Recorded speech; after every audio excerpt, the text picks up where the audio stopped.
What's crack, it's VangelinaSkov, and I just spent the last 5 minutes with this recording staring at the camera and trying to fix my hair because I slept while it was a little bit damp, and now it's doing this. It's unfixable, there's nothing I can do about it. I don't think anybody cares besides me, so we're going to move on and talk about the topic of today's video. Anyway, today we have a couple of things to go through. You might have seen that Jeffree Star was actually on a podcast recently. He did an interview, which is something he doesn't do very often. But this interview was actually with Ryland, who, if you don't know, is Shane Dawson's fiance. So we're going to be talking a little bit about that. I just want to sort of briefly mention some of the things that were said, but I'm not going to be going through the entire interview. So you can actually watch that if you want to see the whole thing, or you cannot if you're not interested. And I'm also going to be talking a little bit about Shane Dawson, who may be coming back to the internet fully very soon. Anyway, before we get into that, please subscribe and click the bell button to get notifications when I upload, and if you would like to, you can also check out the memberships or the Patreon with the links in the description, where you can get some extra benefits like blooper reels, preferably not of me fixing my hair for 5 minutes. Maybe I should just shave my head. I don't know. So yes, like I said, Jeffree Star did an interview with Ryland on his podcast, and it was, in my opinion, a little bit underwhelming. It wasn't that interesting. I watched it. There's not really that much to talk about it, but I did think it was mostly interesting that Ryland decided to still associate with Jeffree. I'm not surprised that they're still friends, because they've been friends for a long time. Shane's been friends with them. They're all friends. It's just, they all have questionable friendships, and we're just learning to accept that. But I am surprised that Ryland decided to publicly associate with Jeffree, especially after all the hate and all the criticism that has been thrown at Jeffree recently. Because you know, YouTubers, the big YouTubers, they do really care about their image. And a lot of people would agree with me that it's a little bit odd that after everything that's happened, Ryland decided, hey, you know what would be a fantastic idea? Let me interview Jeffree Star. Although with Shane Dawson being his fiance, he can't really have any bigger questionable connections. So I guess it's fine, if you get what I mean. Like, it's understandable. But let's talk about just a couple of things that they mentioned over the course of this interview. One of the first things that they talked about was pets. Since Jeffree had lost 2 dogs last year, I think it was last year, I have genuinely lost all concept of time over the last couple of months, as has everybody else. Not that I had much of a concept of time before that, but it's gotten worse recently. So I think, yeah, last year Jeffree lost 2 dogs, and that was very upsetting for him. Understandably, he is an animal lover. Of all things, at least he is nice to animals, right? But recently, and you might have heard this on Twitter, it hasn't really been spoken about that much elsewhere, Shane and Ryland adopted a new kitten, which then sadly passed away very soon after due to alleged neglect. And this was neglecting to watch their dogs. They have very big dogs, Ryland and Shane, and they didn't fully watch their dogs around the kitten, and as a result, the kitten died. So this is something that they were very upset about, and I'm not going to go into too many details of this whole pet debacle, because honestly, I find it very upsetting, and I don't like thinking about it, and it just makes me feel kind of sick, like physically sick. Some things I just can't touch on. I know I talk about like really heavy stuff all the time, but this is just one I'm like, I don't want to get into it. But if you do want to hear more about that whole situation, Charlie or Cringy did a video on this, I believe. And I will link that in the description so you can watch that if you want to see the full thing. So they just talked about that a bit. They talked about grief and loss. Not too much to go over there. They talked about other things, money, Jeffree's expenses. It's nothing revolutionary. And through the course of this interview, they do not really talk about the drama. They don't touch on the whole James or Tati situation. They don't talk about all the allegations that have been thrown at Jeffree. They don't talk about Shane.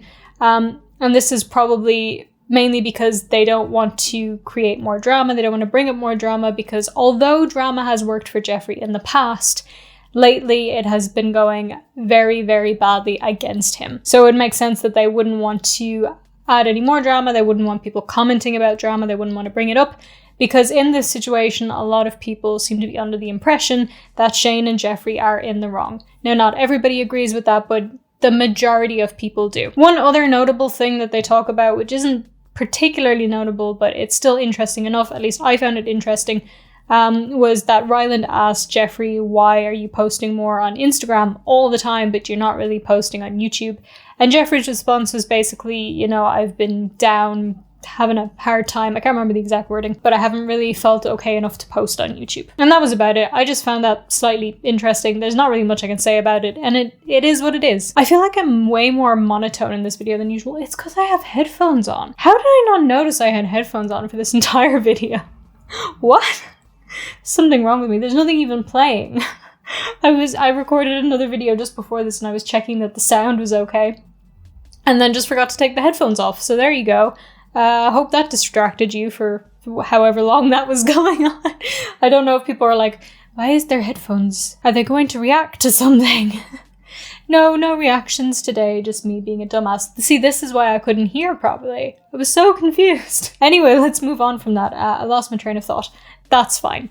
So, other thing to note from this interview, and probably one of the more interesting aspects of it, was that Shane Dawson was there. He was not in the video, he did not speak, but he did laugh in the background. Basically, Shane was in the room.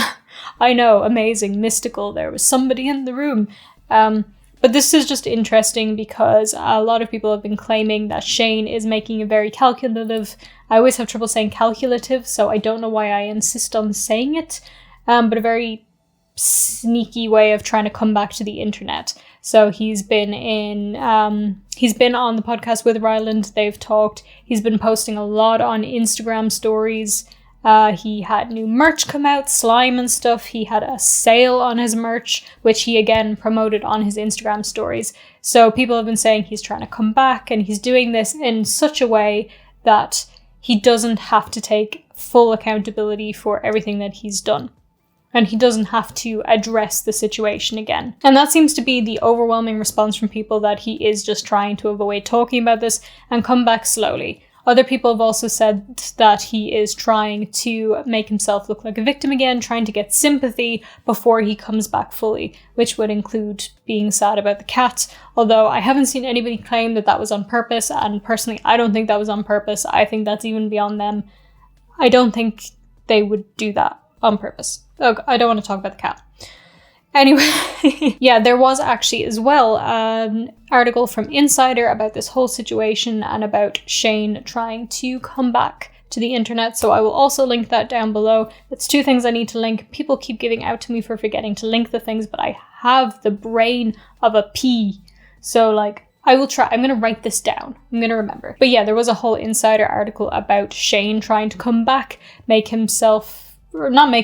to get sympathy from people and to not address any of the drama again. So again, a lot of people do think that he is planning a full return sooner rather than later.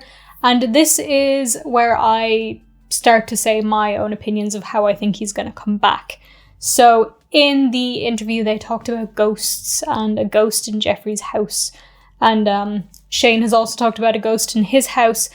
And after the interview went up, Shane posted a story talking about a time where I think he was on FaceTime with Jeffree, and Jeffree's talking about the ghost in his house, and this was after Shane had talked about the ghost in his house. So a lot of ghosts in the house. So I think, in my own personal opinion, that he's planning to do some sort of video or documentary, as he would like to call it, on the whole ghost thing with Jeffree. I feel like maybe that could be the way that he plans to come back.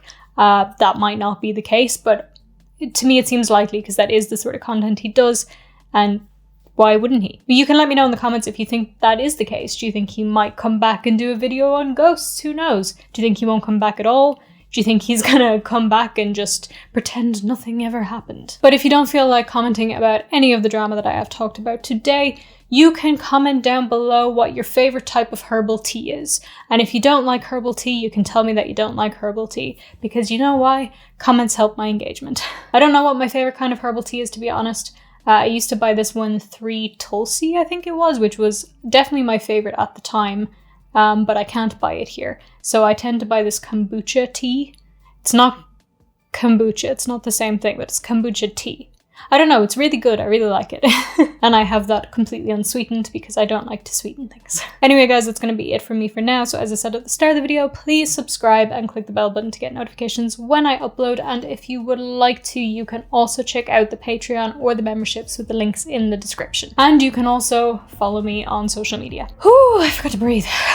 Like, comment, share, and do all the things that I'm supposed to ask you to do at the end of a video, and have a wonderful day. Thank you guys so much for watching, and I'll see you in the next one. Bye.